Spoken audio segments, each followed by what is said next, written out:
Just a quick question popping into the Q&A now, guys, asking about that euro sterling trade we posted earlier today. I'm asking us whether we're worried about this trade at the moment. And we highlighted a couple of key technical levels saying that they are or pose a risk to the trade, and just wants a little bit more clarity on what exactly we meant by that. So to the first question, not at all worried about the trade. In terms of the technical levels in that trade idea, that's number 4, trade risks. Number 4, a potential short squeeze in the pair due to a break above key technical levels like 85.50 and 86. If we do break above that level, it doesn't mean that we think the bias has changed in any way. I think that's the very first important thing to keep in mind. There's still plenty of reasons, as we highlighted in that trade idea, of why we think the pound should continue to outperform the euro. So we don't think that is changing. Even if we do break above these levels, we don't think that bias has changed. But the one thing that we do want to keep in mind is that we are working with a very extended trend to the downside. And whenever we have these types of extended trends, seeing a little bit more volatility when potential squeezes take place shouldn't really be that much of a surprise. Another example that we've seen recently has been, of course, with the oil markets, where even though the trend has been going on for such a long time, we have been starting to see some violent squeeze moves in the market. They have been getting a little bit more violent because of that very oversubscribed, or let's say extended trades that we've had for a while. So the concerns we have with these levels isn't to do with the bias. Like we said in that trade idea, it has more to do with the potential of seeing a squeeze developing in these markets if we do see these levels folding. So there's really 2 ways that you can look to manage this trade.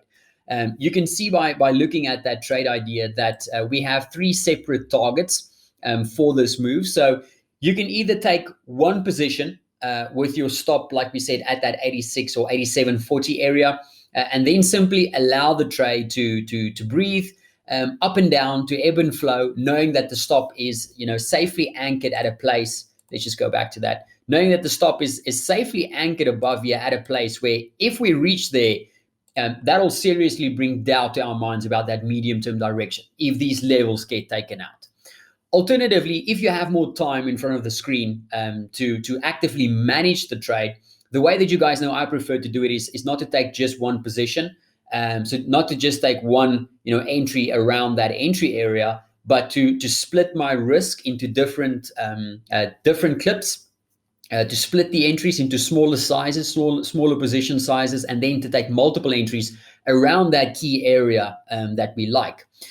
Now, what I'd like to do then is I like to scale out of the trade to reduce my risk if I do see that key technical levels has been taken out. If key technical levels are broken through, and more importantly, followed through as well, that's normally a reason for me to just simply scale out of the risk, to take some risk off the table. So how that would look like is, let's say that I've taken 3 clips somewhere around this overall area. Let's say I took one trade over there, one trade over there, and one trade over there.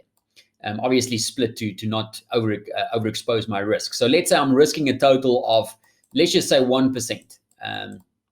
Let's say I'm risking a total of 1% total at that level, around that area. Now, what we made with those levels, with that 85.60 and 86, 85.50 and 86, what we meant with as potential trade risks is that, seeing that this is such a key level of support, I don't really want to see the markets closing above this level and then following through of that close. So what that would look like is, if I see the markets breaking above 85.50, we're obviously going to expect a move to the upside. So let's say we see a move to the upside like this, and we close above this level. So it has to be on a closing basis. If we see it close above, pulling back and then following through with that potential move, so basically taking out the high that was created, basically creating a higher high, a trending move to the upside. If we see that follow through happening, normally when I see that, that is a trigger for me to remove one of those clips from the trade. So where I had maybe 3 positions running or 4 positions running around that level, if I see that level being broken through and then followed through, I will just remove one clip from the trade. That way, I'm reducing my risk as the market is giving me some warning signals for that potential trade. And I'll do the same thing if we head above 86. So if we see the markets following through once again, breaking above that level, closing above it, possibly pulling back, and then following through with that move again, creating a new higher high in a trending fashion, then that follow through is once again a reason for me to just take another clip off the table. And I'll do the exact same thing if we get up to 86.50 or 86.40 rather, since that is such an important level as well. I'll do the exact same thing. So if we do see that at 86.40 as well, and we follow through once again, and I remove that last clip, it means that I've basically scaled out and removed my risk way before we head up to that level. And then, the great thing about having that flexibility with being able to scale in and scale out of the trade is once the markets once the instrument starts moving in your favor again, you can always scale back into the trade. So let's say it's happened this way that we described it. Let's say that we got out of our last unit somewhere over the year, and then the markets catches some solid resistance, and we start to break through these levels and once again retest and then follow through. You can just start adding one clip back to that trade because the bias hasn't changed. You need to make sure that the bias hasn't changed for that move. But if the bias hasn't changed, then you can simply go through the exact same process, waiting for a break, waiting for a pullback, waiting for a follow through. And once you follow through, you can just add one more clip again. All the while, you still have that same area in mind for a potential stop loss, an anchor area, so to speak, to make sure that if you reach that level, you're just out of the trade completely. But if you can manage it to the way, going against you, you can, for the same reason, manage it going in your favor again, and you can just add those clips back. You see, a lot of times we have a one and done, psychological thinking about a trade, saying that if you take that one trade and it's out, then it's out, and you leave it, you forget about it completely. But if the bias hasn't changed and the opportunity is still there to the downside, then and you can manage it from a timing point of view, scaling in and scaling out can really create a new dynamic for you in terms of staying in a trade longer.